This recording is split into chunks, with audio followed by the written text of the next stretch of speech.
Welcome back to the Malloy Twins podcast, and today we're joined by former Dublin footballer, All-Ireland champion and published author Shane Carthy. Shane, to be honest mate, you're someone we wanted to have on the podcast for quite a while, and I know we were trying to figure things out to make it work, so I'm delighted that we're able to get this one done today.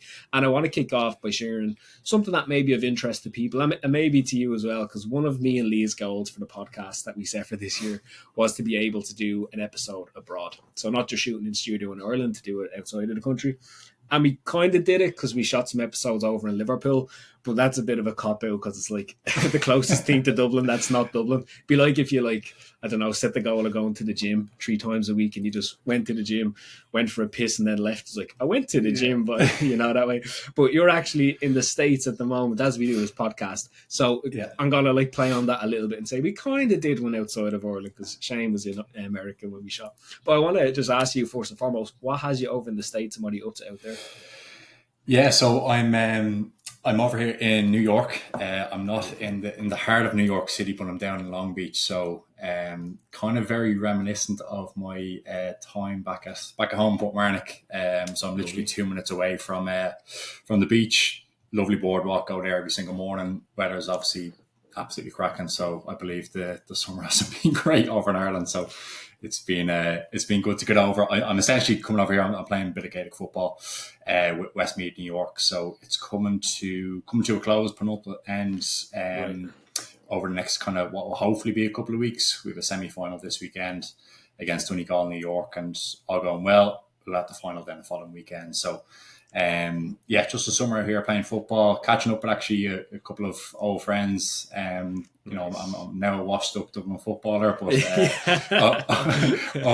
over here with a couple of other lads, Emma O'Keefe, Eric Lowndes and Robbie McDade, lads who I would have played from minors up to 21s to senior. So it's actually been nice. It's full circle and we're all washed up, so we're all playing the same team here now, so it's great. It's like masters football. Literally at 29 years of age, unfortunately. Quality, man. That's so cool. Can I ask, this is just out of curiosity, aside from the lads from Ireland who go over and play, what's the standard of players like over in America? Excellent, to be honest. You have a lot of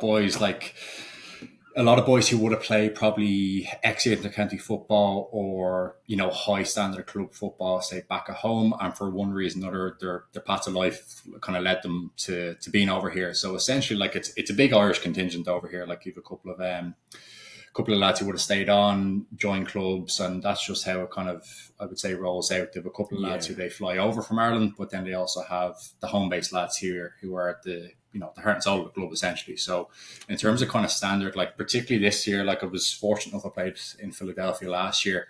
The standard has been excellent, has been really, really good. Do you know what I mean? As in, you're talking about lads who used to play at a very, very high standard, albeit now, they're a couple of years out here or even longer than that, but they don't forget how to play football. They don't forget how to catch and kick and run and stuff like that. So it's good. It's great. It's great mix. It actually reminds me a bit like college football as well, where you have a whole mix and amalgamation of lads from up north, over west, as in all around the country. And it's great to kind of lads who you would have had battles with, and now you're playing together. Matches, yeah. It's like I used to think you're a so-and-so, but you're actually all right, so it's good. It's good. It's a cool opportunity as well to be able to go out and play a bit of ball in the summers. That's really cool. Anyways, I wanted to chat, and there's so much stuff I want to cover with you on today's session, call, podcast, whatever you want to call it. But the first place I want to start is actually just a little bit about growing up. I think that obviously sets the scene for a lot of stuff that comes after. And I will share for anyone listening that I've read your book, Dark Blue. I think it's excellent. I'm sure it's still available, so people go pick up copies of it if you can, because it covers your story in so much great detail, and the level of honesty, I suppose, that you brought through, and that's phenomenal. So fair play to you for that. And personally, I got a lot of value from it. But as I was reading the book, correct me if I'm wrong, but I got the image of you as you were growing up that you would have been someone who, I don't know if I could say you were real popular and stuff, maybe you are, but you were very good at sports, one of those people in the class who obviously went on to represent Dublin, right? So you probably would have had friends, didn't really struggle to make friends with people or be in the cool crews or anything like that. Just being in Ireland, when you're good at sports, it kind of automatically gives you access to those things. But what was that like for you growing up, and how did you find it? And you've hit the nail on the head there, as in like literally that was my kind of life in a nutshell, where I was just, you could say, just a seamless transition into nearly everything that I went into, be it, trying to make new friends, going into sports, loving friends, loving family, like everything going well in my life. And to be honest with you, from the younger age, that was just the case, as I touched upon there. I grew up in Portmarnock, and everything was fantastic. Three older sisters who were sporting mad. My dad was sporting mad. My mum even more so as well. Oh yeah.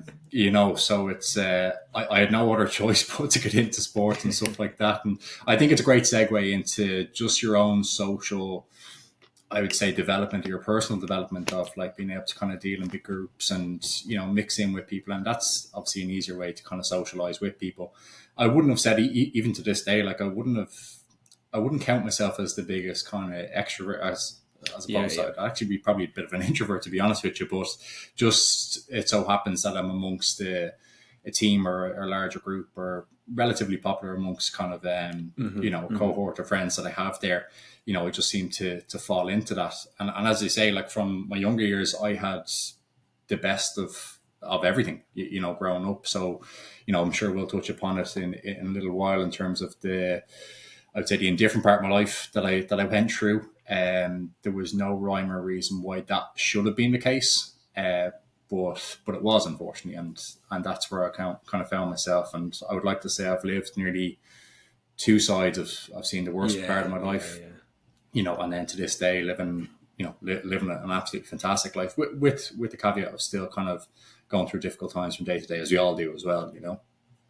Absolutely. And that was something I was really interested to ask about, was when you went through that point of like depression setting in, was there something that went on that triggered it? Was it, because I have my own experiences with depression, and it's like a common question that people would ask is like, oh, what caused it? Like what was going wrong? And for me, like I still don't even really have an answer. There's not one thing I can say that happened and that led to this. And even looking back on it, I find it hard to say, I don't really know. Like it just felt like a loss of purpose, or like what's the point sort of thing, more than this thing happened. What was that like for you? Yeah, it was difficult, and very, very similar. And I know we'd obviously spoken before coming on here, and a lot of kind of my story, you resonated in, and a lot of what you were kind of relaying back to me. I was like, it's so funny in the way that it was similar enough that there was no particular big life event that had happened or anything like that. A tragic loss in the family, or anything like that. It was just, I would say, small increments of things, the most trivial of things that you wouldn't even think of, that I didn't think of at the time, that have built up to be something much worse over a 2-year period.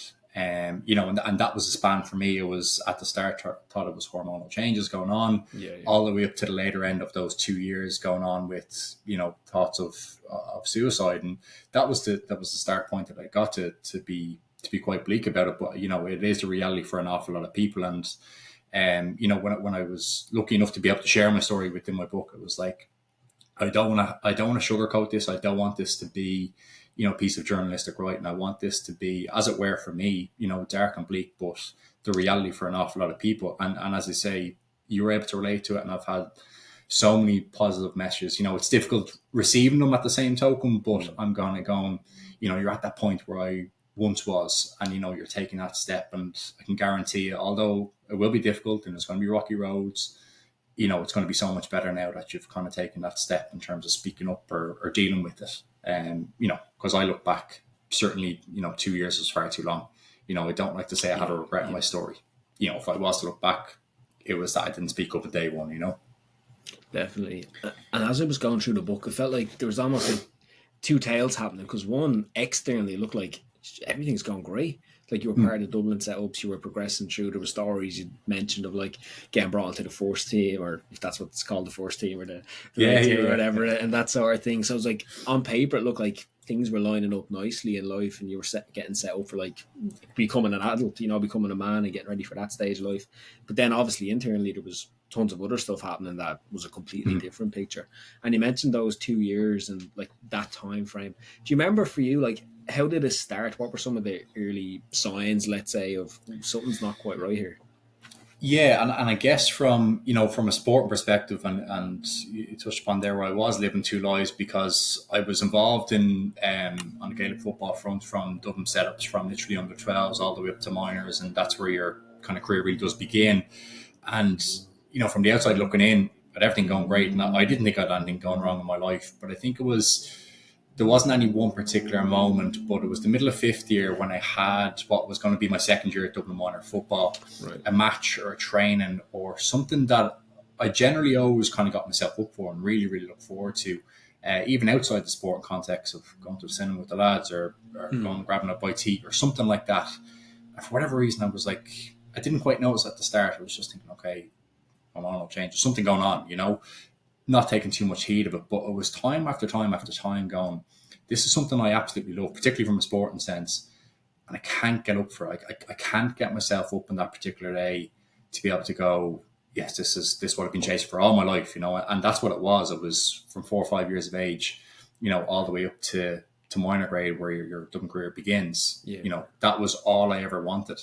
And I was at that point, and then I wasn't looking forward to it. And it was difficult because, as you say, on the flip side of that, then I was living a life where nothing should have been going wrong, and I was popular amongst friends and, supporting family and everything going great. And I was thinking, I can't say anything. I can't say it to anyone. There was nothing of the sort of even the likes of this, say, for example, like podcasts around, mental health or sporting people who are just an everyday type person going through difficult times, and we're only talking 10 years ago. Yeah, you know what I mean? As in, like, it's crazy. Like, as in, I'd like to think I'm still relatively young. Do you know what I mean? As in, like, it was 10 years ago, and things in school, it just wasn't a thing. There was no mental health workshops. There was no people coming in to say I was going through X, Y, and Z, and it was really difficult because I couldn't quite figure it out myself. I didn't actually identify it as depression. I just was like, I'm sad, I'm down, and that was probably the uneducated person myself at that early stage going, it just is what it is. Just keep trundling along, and that's what I was doing. Yeah, you've hit the nail on the head, man. It's like the language didn't even exist back then, or like the understanding of what this could be. So it's like, and then not even just the language, but also if you put into context, then it's like, I'm in a masculine environment playing sports. I'm a man, like in those things, they all add even more layers, I suppose, to that makes it even more challenging. And as that started off, you mentioned earlier on, like the suicidal thoughts and things like that. Can I ask, like, it might be hard to say, but how long did it take for it to go from just kind of feeling down to getting to a point where it's like, I don't know if I want to stick around here much longer? There was definitely the definitive point in that. So, as I mentioned there, I was starting out my kind of second year at Dublin Minor Football. It had went well after, I would say, 6 months into my journey through depression. We managed to win that minor All-Ireland. I was invited up to the Dublin Senior Football team, 18 years of age, still in school. And you think, again, great things are happening from the outside looking in. And, my sporting life was certainly on an upward trajectory on that point of view. And it was a year and a half into that. Dropped much during that, Shane, actually, by the way, or were you still playing? No. And it's a great question on that because, like, as you would think it was, but how I actually explained that to people was I was quite literally running in fear. And the only distraction, the only coping mechanism that I had was Gaelic football. The physical exercise in general, we all kind of, I'm sure everyone who will listen into this can relate in terms of the kind of happy endorphins that you release post-exercise and, that feel-good factor. And that's what was keeping me along at the very, very start when I thought, okay, why am I looking forward to this? Then I go and play, then I was happy, then I was fine. But then the cycle started again a day or two later. But I was always nearly running in fear all the time I went out, be it in training matches, general training, or matches itself. Then, no, don't get me wrong. Like, as in, I'm sure I can't quite pinpoint, but I'm sure I had some mediocre games. But it was never to the extent I was thinking, okay, some people are going to see cracks or signs here. Yeah. Just put it down to just a general, bad day at the office or whatever. But, where kind of loop back to then from the suicidal ideation point of view was a week after the All-Ireland final with the senior. So not only did I just win the minor All-Ireland, 12 months later, I just won my first senior All-Ireland at 18 years of age. Some people aspire to get their hands on that trophy their whole career and don't manage to do that. I've just done it at 18 years of age, so I'm going in front of 82,500 people, lifting the Sam Maguire. I've just finished school, and yet 1 week on, I'm sitting there at home and I'm having the first thoughts of dying by suicide. And it's such one extreme to another. And the difficulty in it was that I was like, certainly at that point in my life, I was like, how can I say this to anyone? My mom, my dad, my friends, and not that they weren't supporting of me, they always were, but it was just the fear of judgment. It was a double-edged sword. The fear of the unknown, as I touched upon there was no one speaking out about it, and then the fear of the unknown. I didn't know what to do, where to turn to, what I was going to say to my mom and dad, because at that point I hadn't unclouded my mind, or hadn't unclouded any thought in my head of what really was going on, because I didn't know it was just going to be, I'm unfortunately feeling suicidal, and that was the conversation. That was the start and finish of it. Yeah, for sure. That must have been such a mind trip to go from the elation of All Ireland to like the dip to that point within like a week of 100. Because you're right, like the All Ireland and winning that is like the pinnacle of a lot of players aspirate. Like, I won't even say it's a pinnacle of their career, because a lot of them don't even get to that point. But it's like Yeah. everything they strive for, and then for you to do it at 18 and then a week later, did that almost feel like for you? It was like fuck, if I manage to reach that, like it doesn't get much better than that. If I'm feeling like this off the back of that, what's there left for me?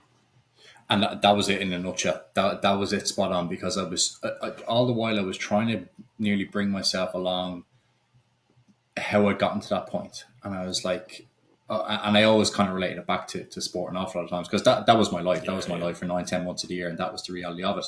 But even when I took myself outside of that, I was like, great friends, great family, and sport and life just going absolutely incredible. I've just won 2 All-Irelands in the last 12 months, and a senior All-Ireland at that at 18 years of age. So I was walking myself through this as I was fearing about the thoughts that were going on in my mind. And I remember it so vividly, as I spoke about or described in the book, that I remember it as if it was yesterday. And they're really, really difficult thoughts, but I'll never forget even the touch and the feel and the fear that I had going, I am at what should be the best point of my life, but yet I don't want any part of this world. And that was a hugely scary thing, because I didn't want to think upon what I was thinking about. I didn't want to act upon it. Yeah, But at some point in time, I was like, I'm going to be out of my control or out of my own emotions, that I might do something that is obviously irreversible. And, the aftermath of that for everyone was just going to be just something I didn't want to think about. It was hugely scary. Like, big time. And through the story, there's so many characters. I say characters, they're real people. They're not fake characters, but characters who had a massive impact on, I suppose, helping you get past it and get through it. The main ones that stuck out for me, if I start off, and sorry, I can't remember their names, but I think it was a couple of real close friends. There might have been one friend in particular, but I think was it two mates, was it, who would have been really tight with you? Yeah, my two best mates, Carl and Mo. That's it, Mo. I knew it was like a nickname or something. Yeah. His name is actually Adam as well, but I've always known him as Mo. I was introduced as Mo, and that's literally been it. And still great friends to this day. Still my two closest mates, and to be honest, those two guys were the first kind of people I turned to outside of my family. I remember them kind of visiting me. What it transpired was, without going into too much detail, was when I went into St. Pat's, that, those are the two guys that I only let in away from my family. I didn't want it. There was nearly a shame related to it, particularly at the start when I went into St. Pat's. And those two were just absolutely incredible with me, as in, like, I was so fearful of, again, the judgment or, the questions that they may have. And it wasn't anything, particularly that they said or did, but it was just them being them without any judgment. If I felt like talking, they let me talk. They didn't put me under any pressure. And they were there every single week visiting me in St. Pat's. And even before that, the support that they had. And I spoke about in the book the one particular night over in Sweden, in Stockholm, where I rang Mo, as it were, and I was in a very, very dark place. I was in a very bad place, and he just took me away from the dark hole that I was descending into, and reminded me of who I was and the life that I had and the support that I had around me. And for that brief second, or a number of seconds, that he just took me away from something that I was unfortunately going to do. And I owe my life. I know I owe an awful lot of people my life. Not only Mo, my sisters, my mum, my dad, Desi, the GPA, an awful lot of these, say, as you say, characters within the story, but they're real life people and real life kind of stories that have went on for me to be able to get to this point. And I wouldn't have been able to do it on my own. And that's why I'm here sharing the message today. So I've continued to share the message even thereafter coming out of St. Pat's. As difficult as it is, I always find it very, very intimidating to share my story. And, I know I've done it in a very, very big way, quite publicly, but I always strip it back to, what is the essence of what I'm trying to do is to save a life, because I was one of the lucky ones.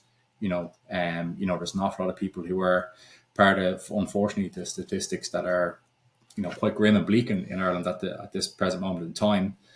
And for me to be able to kind of share a story and say, look, I've almost gotten to that point and I'm out the other side, to be able to kind of hopefully have an impact on people, that's essentially why I do it, Yeah, man, it's massively valuable and massively appreciated as well. I'm sure the impact it has is untold on so many people. Some who will tell you directly and some who will probably never say it to you. And that's okay, like they don't need to. But yeah. To have an example of someone's been through this, I'm not alone, I'm not the only one who's ever felt like this, that in itself for someone can be the light bulb that says, oh, maybe there's a way through it for me as well. You mentioned Desi Farrell, who's currently the Dublin's first team senior manager as well. And am I right in thinking he was your manager growing up as you were coming through the minors, was it? Yeah, so he would have been over the minor team for 2 years and then the under 21s for 3 years. So he was essentially kind of, from the start of my career up to the senior squad now, all the way along. And, what he had done for me, and I know what he's done for an awful lot of people, just as the GPA in general do, it was absolutely incredible. As you say, an awful lot of people that probably untold stories, but, the impact that he's been able to have, the organisation has been able to have, is untold. So it's something that is really powerful, and my hope is that it extends beyond the GPA and it's just a general. I don't know whether we're going to get into the government or anything like that, or the lack of stuff like that. Would probably be here all day, but that's a different story. That's probably a story for a different day. But the impact that he's had on me has been nothing short but incredible. And because he would have seen you from an early stage moving through, do you know, and I don't know if you've had those conversations with him, but do you know what it was that he's seeing in you that led him to say, oh, Shane might need a hand here, or Shane doesn't see him himself?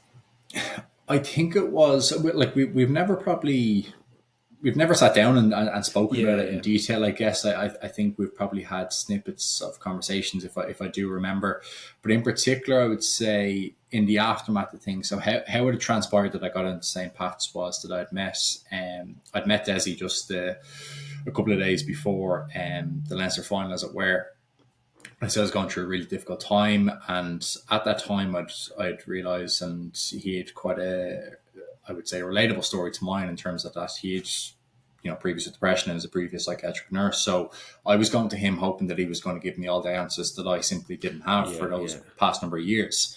And he promised me that I'd get the help, and, he had the contacts to get me in, the support from the GPA to get me into St. Pat's. But in around that time, I think only after looking back when I was telling him that I've been going through it for so long, that he had noticed little things, like, say, for example, after the Leinster final, he had noticed that I was quite withdrawn, quite, I would say, indifferent in ways. I was always quiet. I would have been quiet amongst the lads in the group. That's the way I've always been.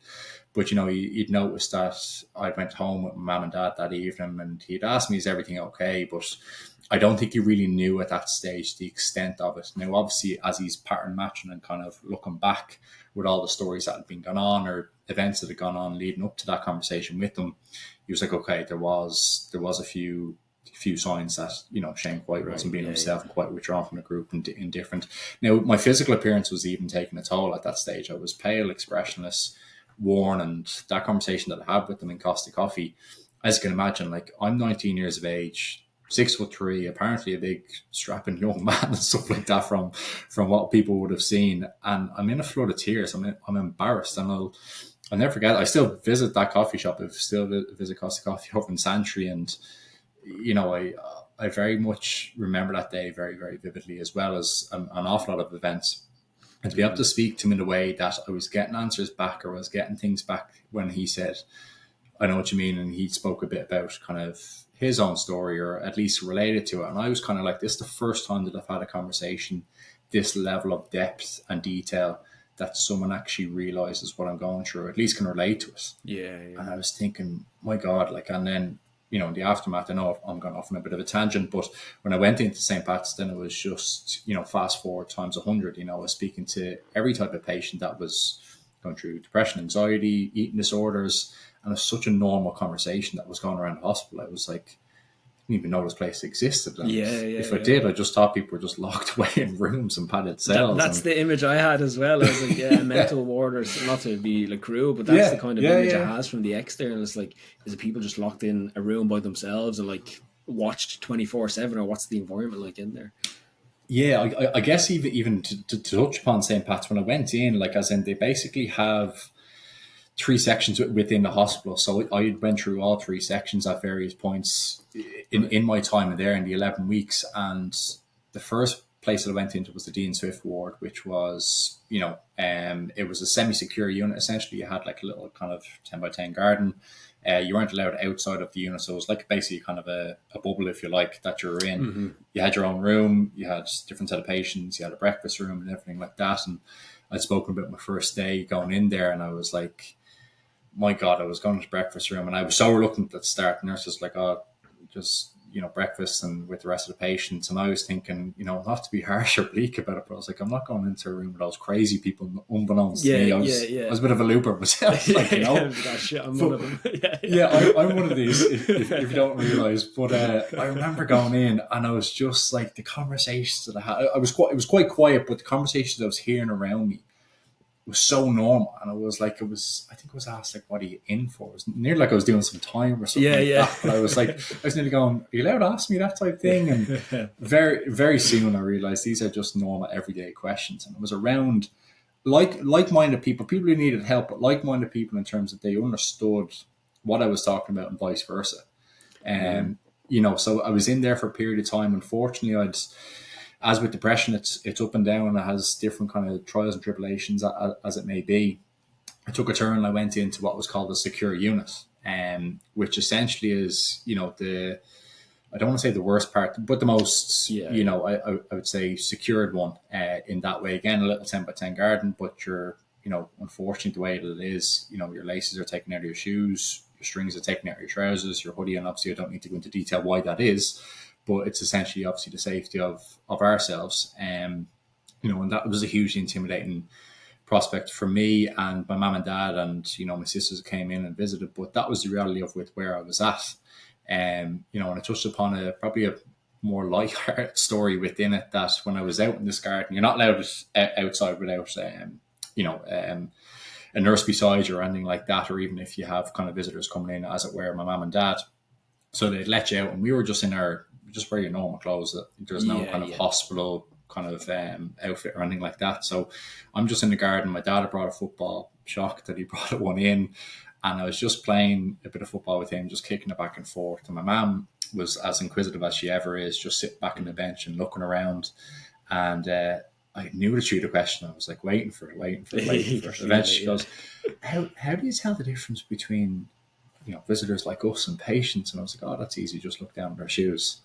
And she was like, she didn't know whether to laugh or cry. We laughed with the aftermath. I was trying to make light of the situation, and she was kind of like, she let out kind of like a small smirk or a small smile, but I was trying to just make light of the situation. But I'd spent a bit of time in there, and that was an eye opener. I went back into Dean Swift, and then you transition out into what is called the open ward, where, you know, there's 3 or 4 levels of the hospital. There's a much larger garden that you're afforded to kind of go out to. You get a bit of leave as well. My leave was out to Phoenix Park, where I just ran a new physical exercise. So we'll probably go into that as well. That was my safe haven. That was my place. I didn't want to go anywhere else. I just wanted to go off and run. And, you know, that's the whole aspect of trying to transition you out to, you know, a bit more affordability, a bit more responsibility for yourself.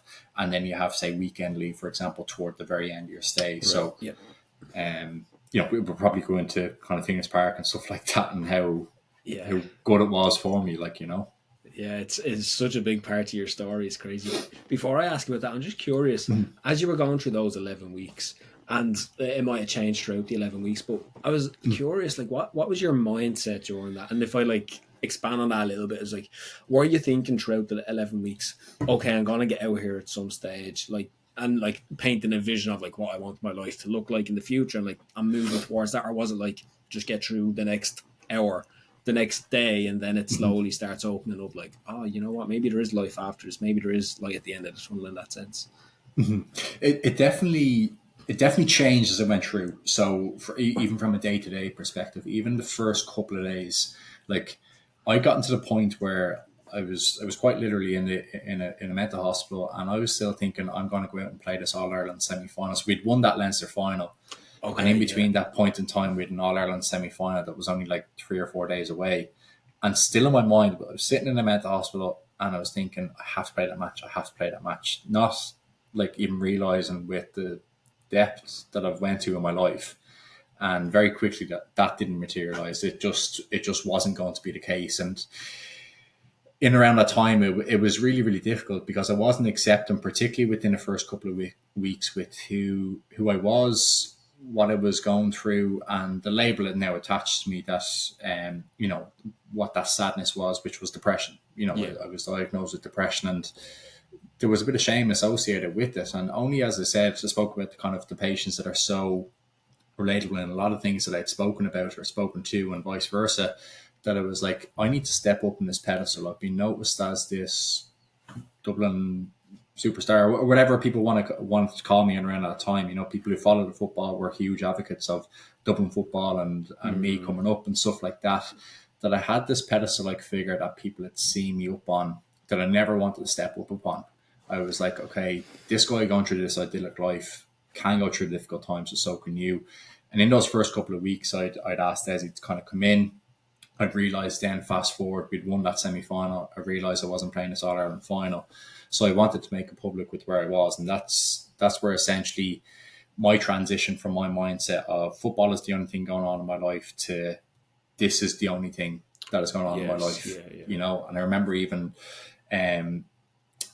kind of thinking upon it in a way that if I look after this for the next 2 or 3 months, 70, 80 years of my life to look forward to, and that was the transition, in terms of that was the real kind of mindset switch of accepting with who I was, what I would say task or kind of, I would say day-to-day kind of challenge I had in front of me every single time. And the same way I see it as physical exercise or your career or whatever different aspects you have going on in your life, I was like, okay, this is another box in my life that I'm going to need to tick every single day. I'm going to have to upkeep it in whatever shape or form that it is, be it meditation, one-to-one therapy, talk therapy, physical exercise to help along, that I'm going to go after it. I may not get there every day in terms of high capacity level of being 100%, being great, being happy every single time. But I was well and truly kind of set in my mindset that this is something I'm going to deal with every single day, and I'm going to get out of here, and that was then the start of, I would say, the transition into me, I would say developing to a different person. I remember my brother-in-law, the first Christmas that I had out of St. Pat's, he was over for Christmas. My sister lives over in Sweden, as does my brother-in-law, and he was like, who are you and what have you done with Shane Carthy? Because he hadn't seen the transition from a couple of months previous to the person then there today, right in front of him. It was just a complete mindset switch that I'd developed in such a way that I'd seen a wider side of life, or I would say, as my mum always put it, broaden your horizons. I often remember saying that. I was like, what are you on about? Like, what does that mean?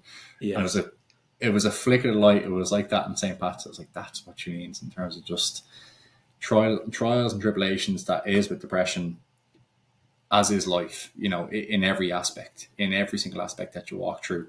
And if you're open enough to everything, very oftentimes you're going to develop as a person, and you're going to be able to kind of figure out things that work for you, things that don't work for you. And I very much was, in that case when I was in St. Pat's and thereafter as well. It's beautiful, man. It's beautiful. Mothers always know, don't they? They always have that the old Irish mammies, isn't it? Yeah, they always do.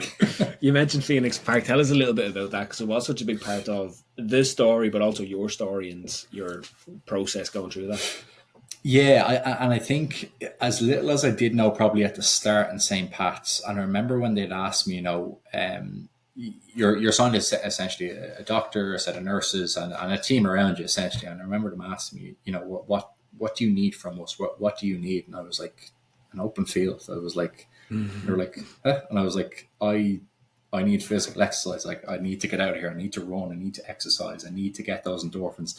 If anything that I didn't know, I certainly did know that physical exercise worked for me for those 2 years. So I was going to go after that every single day.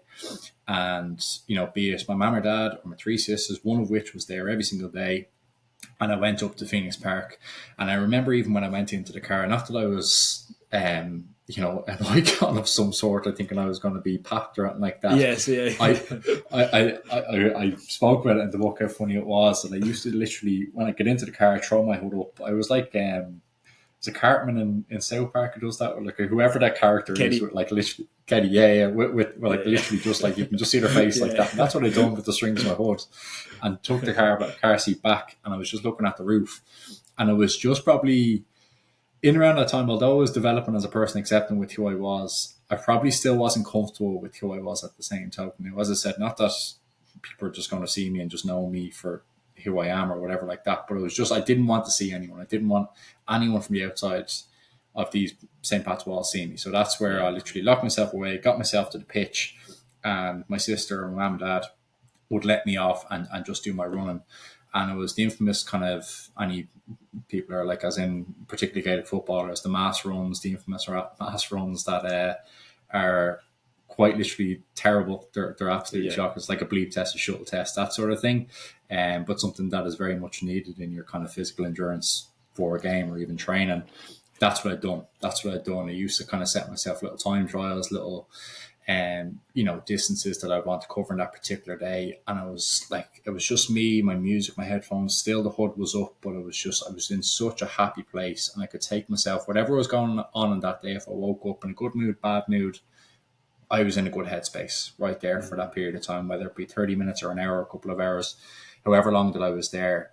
And I certainly think the nurses could see that when I came back, that I was in, albeit maybe for an hour or two, or even the rest of the evening, that I was in a good headspace. And I very often kind of go back to Phoenix Park, and I'm not living too far away from it, that I go back to that part in the pitch and that part of the park that I went to for those 11 weeks. And it's sometimes I kind of just stand there and kind of just look back and how far I've come, because I probably don't do enough of, I never like to look back and sit too much in the past, but sometimes I need to acknowledge it for what it is, and be very, very proud with how far I've come along. Although there was an awful lot of help around me, I had to do that as well. I probably am humble in some senses, but at the same token, I have to recognize that was you that did that work.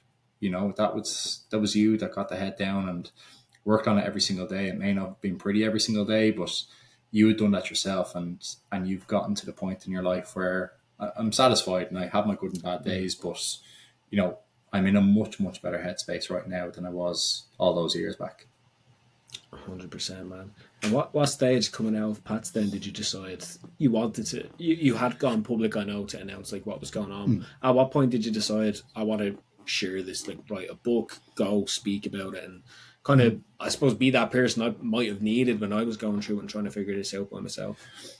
Yeah, I think I'd done a couple of radio interviews or newspaper interviews at the time, probably, a bit of time after, probably, if I am right in remembering, year two after that. But it was 2017 was my first public speaking event. So you're talking nearly 3 years later. And not that I'd ever planned to do, I didn't know, like I knew I wanted to share my message, but I didn't know how to go about it or what way or what avenue I should go about it. But there was an event that I was invited to in Kilkenny, and it was my first public speaking event, and I was like, okay, how am I going to approach this? Like, I've never done public speaking. I don't think I'm particularly I would say adept at holding a crowd or anything like that. And it was hugely intimidating, because it was like, okay, this is what you always wanted to do, but then the actual realization of, I'm going to be sitting in a room of strangers, no offense to them, and telling them my deeps and dark secrets, because I always wanted to share my message, but then the actual reality was faced up in front of me. But when I'd done it in such a weird way, and still to this day when I do it, it's such a weird way, I got such a buzz off it that people either on the night came up to me or messaged me thereafter, or even just kind of getting it off my own chest, that I was like, I wish I was that person in the crowd all those years back when I was going through it myself.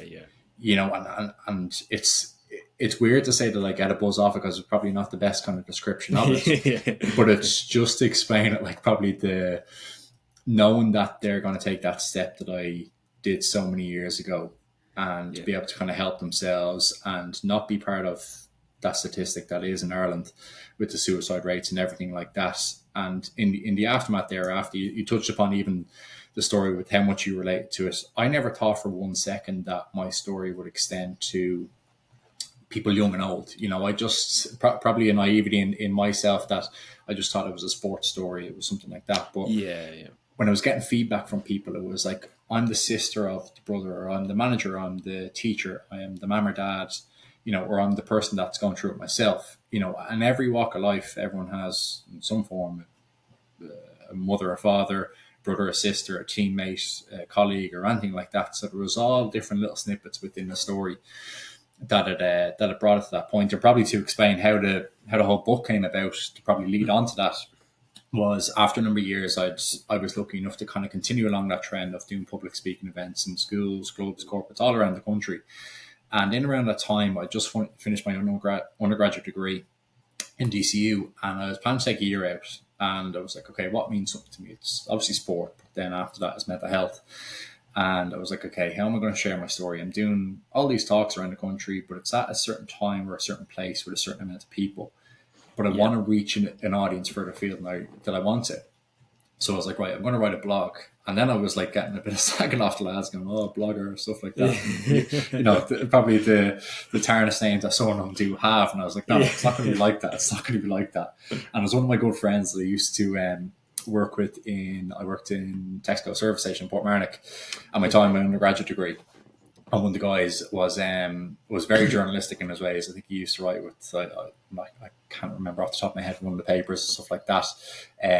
But he was very much in the know-how of how to write an article or a piece. But I had also said to him, I was like, I don't want this edited down to an inch of its life. If I'm speaking about my story, I want people who know me that know it's me speaking off the page. So long and short of that, I'd basically written a blog, didn't think too much of it, had press publish, and it absolutely blown up. It went crazy, absolutely crazy. I'd shared it on, I think, Twitter, Facebook. I think I shared a link on Instagram or whatever it may be. And over the coming days, like, it was just absolutely crazy. And one of those messages that I'd gotten was the O'Brien Press. And it was Mr. Michael O'Brien. I thought it was one of the lads taking the piss out of me. And it's basically, the long and short of that was, we've read your recent blog, we'd love to bring you in for a possible book deal. And I was thinking, no, this is too good to be true or whatever. And I was like, sure, how am I going to write a book? This one, lads. And I've seen all the official thread. I was like, okay, great. I'll go in, have a conversation. Again, to cut a long story short with that was, they said, look, we believe that you can write a book. We're going to assign you an editor, but you're essentially going to be writing it. And you have your piece of work going across to him every so often. So essentially it was a year and a half in the making. It was what had transpired out to be about 92,000 words, which is about 500 or 600 pages, and had been condensed down to just over 50, about 300 pages on what is the book now.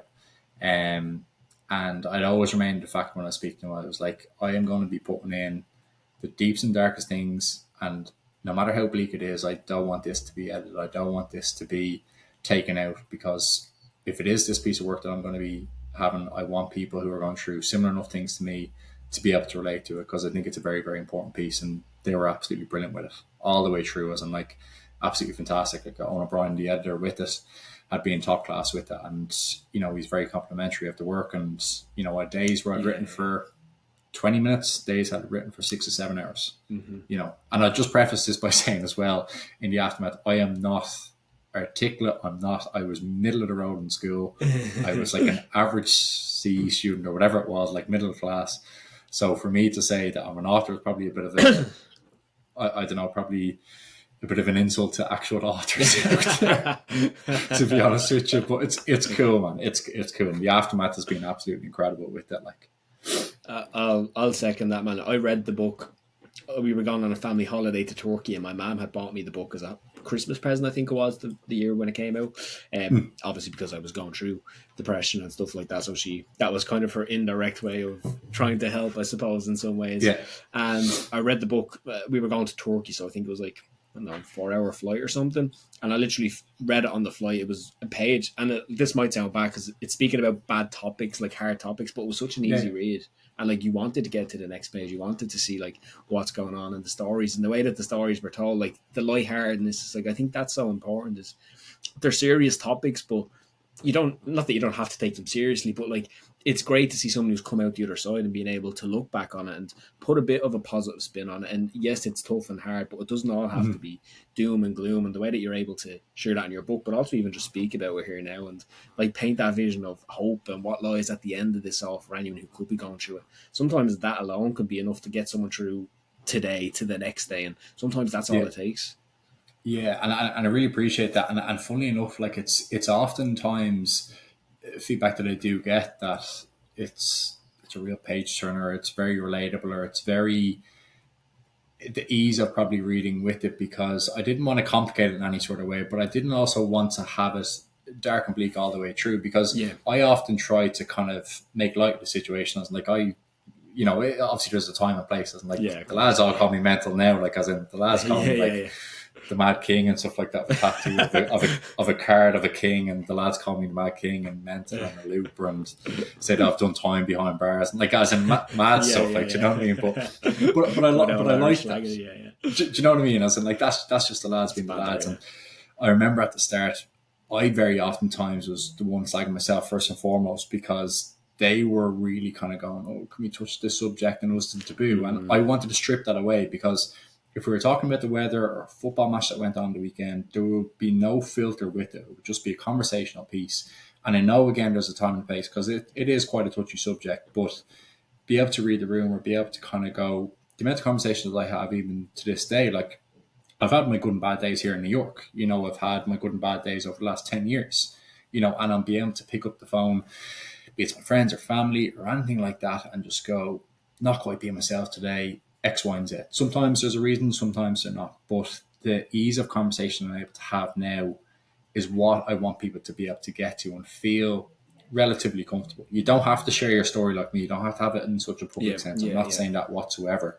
But to be able to share it in such a way that people are comfortable enough to be able to sit there and have a conversation around it, to be able to go, yeah, I relate to you. If you do, absolutely fantastic. But sometimes it's just a listening ear. As again, the age old are saying, a problem shared is a problem halved.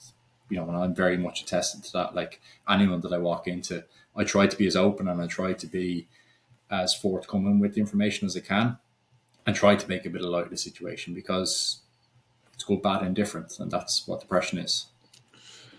Facts, man. Facts. Look, I'm conscious of your time. I don't want to take up too much more. I have a couple of questions I would love to ask. One is the way you've presented that whole story. Like I said at the start, people go pick up the book. I'm not just blowing smoke. Like it was genuinely helpful for me, and I got a lot of value from it. But you've covered so much. That was like obviously a massive period of life, so well and so succinctly there. I'm curious, like what's life been like for you now? Like what are you up to? I know we spoke about you're in New York at the moment playing ball, but like what are you doing in life? How are things overall? Yeah, I think there's an awful lot going on there. An awful lot has happened, probably even over the last 12 months. I got engaged there Congratulations last year. So thank you very much for we're still in the pipeline of trying to nail down a date. I think it's once the ring is on, it's cool, man. That'll buy you an extra few years. I'm glad you said it. I'm probably going to get peppered in the comments there, but I'm glad you said it. We're saving for a mortgage as well. We're hoping to kind of set up the next kind of stage of our life, and that's so exciting. And start a family in a number of years and things like that, and just everyday kind of normal things, and working away, obviously trying to be able to kind of provide that for what will be my family. But away from that, just kind of continuing on with the talks. I'm going back now, and what will hopefully be a week or 2 weeks. I'll go back into kind of school talks, club talks, corporates, whatever it may be, and a couple of those lined up. I still do that to this day, ever since 2017. And going back to play a bit of Gaelic football, and also I've went back playing a bit of football as well at Malahide United. So I used to play a bit of football with them, Went away from it at the period of time. Obviously, I had to decide between Gaelic and football. I obviously went with Gaelic and had taken a step back away from the inter-county stuff over the last couple of years. So I was like, I want to go back and have a crack at it. So I'm going to go back to that. So I'm really busy between work, sport life, personal life, and things like that. But an awful lot to look forward to. And I'm so grateful as well as like I oftentimes, particularly here, kind of reminisce in terms of going. I'm in New York City. I'm playing a sport that I love. I have met a great group of people, some lads that I've linked back up with from many, many years ago, and once I never seen past the next day, Yeah. So, and I know it probably, I'm in New York City and the big lights and stuff like that, and everything is great and stuff like that. It's not, but I'm so grateful to be able to at least give myself the opportunity to be able to do that. And I'm genuinely like, and I don't say this lighthearted or anything like this, I'm genuinely excited for what the next year, 2, 3 years and beyond that will hold, because I have that excitement now. I have that kind of urge to kind of explore life in whatever capacity that may be. So I'm really, really looking forward to what will transpire over the next period of time. Like, Beautiful, man. Beautiful. Two last questions. One is purely for me because when I was going through my period of depression, a lot of my identity pre that would have been tied up in football, soccer, for anyone who's football is football. And it would have been tied up in soccer. And I'll be blunt, like I wasn't a great player. I didn't make it to any high levels, nothing like that. But my whole life was built around it. And I felt as I went through depression, it was almost like a break away from that identity. It's like trying to figure out like what is life without football? Like who is Adam if he's not just all consumed by football? And it kind of tainted, I'd say, my relationship with football. And I have gone back playing bits and bobs. I still play like five-a-sides and shit like that. But like there was definitely like I'd say a change in my relationship with the sport pre that and post that. Did you feel similar with Gaelic football, or did you feel coming out at you like you couldn't wait to get back stuck in, you wanted to get back into the Dublin setup and stuff like that? Yeah, I think, and it's a very good point that you make, because prior to probably going to St. Pat's, I had even, like, as I was even introducing myself as, if no one else did, I was introducing myself as Shane, the Dublin footballer, and like that was my whole identity. That's who I was. In the aftermath of that, I realized that yes, it's a big part of my life, but it's not. I'm Shane, a person first and foremost. It's person before player, and that's above all else. And even in then, the aftermath of now not being a Dublin senior footballer, being an ex-Dublin senior footballer, there's probably a difficulty with it, kind of like an identity crisis for some people. But I'm totally cool with that. As I'm like, yes, it's given me an awful lot in my life. Don't get me wrong. I'm absolutely privileged to be able to say that I put on that blue jersey, and so many people have aspirations to do so. But I guess it is a part of my life, as well as football, soccer. I was actually going to say soccer, and I often do get off my mates going, "You're not from," even though I'm in America. It's like, you're not American, stuff like that. I say soccer and Gav, and I'm saying football and Gav now. But like, as in, I definitely don't have an identity crisis right now, in terms of, yes, it's a part of my life. I'm really enjoying it, as well as other aspects of my life. I'm a friend, I'm a fiance, I'm a son, that sort of thing. I'm everything wrapped up into what is Shane, a person. That's who I am. Quality. Last question from me, man. If you could go back and give advice to, let's say, Shane of a younger age before going through all that, or anyone who's listening who may be in that themselves, or have a family member, friend, whoever who may be in that place, is there anything that you'd say, anything you'd share that you think could be helpful? Yeah, absolutely. Yeah. And I think probably it's a two-sided thing, where if you're the person going through that difficult time, and I probably touched upon it, I think, earlier on when I'd spoken about, the difficult times in my life for that 2-year period. If I do have a regret, it was on that day in the middle of fifth year. The one regret is that I wish I had spoken up, because, as I said, that double-edged side of, I've been to worst points of my life. I'm now on the other side of that. Very, very grateful for every single day that I do wake up and be able to kind of explore life. For me, no matter how big or small the problem is, no matter how trivial you think it is, confide in someone, as it were, my mum and dad, and other people around me, the other support systems. It can be the man down the street, the postman, whoever it may be. Confide in that one person, and it doesn't have to be your whole story. And I guess on the flip side of that then is, if you're the person kind of noticing, be it your brother, your sister, your colleague, or that other person kind of going through a difficult time or not quite being themselves, is open that door. Don't take offense. So I had personal kind of experience of that, and not to go off on a tangent here, but I had personal experience of that, of one of my friends was showing these signs and symptoms. And I approached him one day. I said, look, is everything okay? Is there anything you want to chat about? And he was like, no, I'm sound. Don't worry about it. And I knew on that day there was something up. But to explain that to people when you're going through the most difficult of times, you have days where you want to talk and don't want to talk. Yeah. I just happened to catch him on a day where he didn't want to talk. He'd approached me, it was a number of months later, and he said, look, is there any chance we can have a chat? And there was a lot that I could relate to with them. I didn't try to be the doctor or psychologist in the room because I wasn't. Mm-hmm. Although I have my own story, I'm not professional in that sense. But there's an awful lot that he was be able to, I'd say, soundboard and be able to kind of get off his chest. And I'm so grateful for that conversation. He's doing so much better now. And, that would be my advice from both sides of the coin. If it's you or someone close to you, is speak up, is have that conversation, relate to people if you can. And as I said, hopefully people can see that by speaking up, by hopefully getting help again with the services and systems that will hopefully be in place, life is so much better on this side, I can tell you. 100%. Shane, man, thank you so much for your time, your vulnerability, your honesty, everything that you've gone through, and get out the other side to come and share your story and tell that. And as we said, I'm sure it's had an impact on hundreds of people who've reached out directly and told you, and many, many more than that who will probably never say it, and that's okay, because I'm sure that hearing that, hey, Shane went through this and he got through the other side, maybe I can do it too. And as I said, that can be enough. So thank you, man. I'm wishing you happiness, health, success, good luck picking a wedding date and getting the mortgage sorted, because that's going to cause a lot of headaches, I'm sure. But you're well equipped. It's all downhill from here. Yeah. This is the peak. But Matt, all the best. Appreciate it.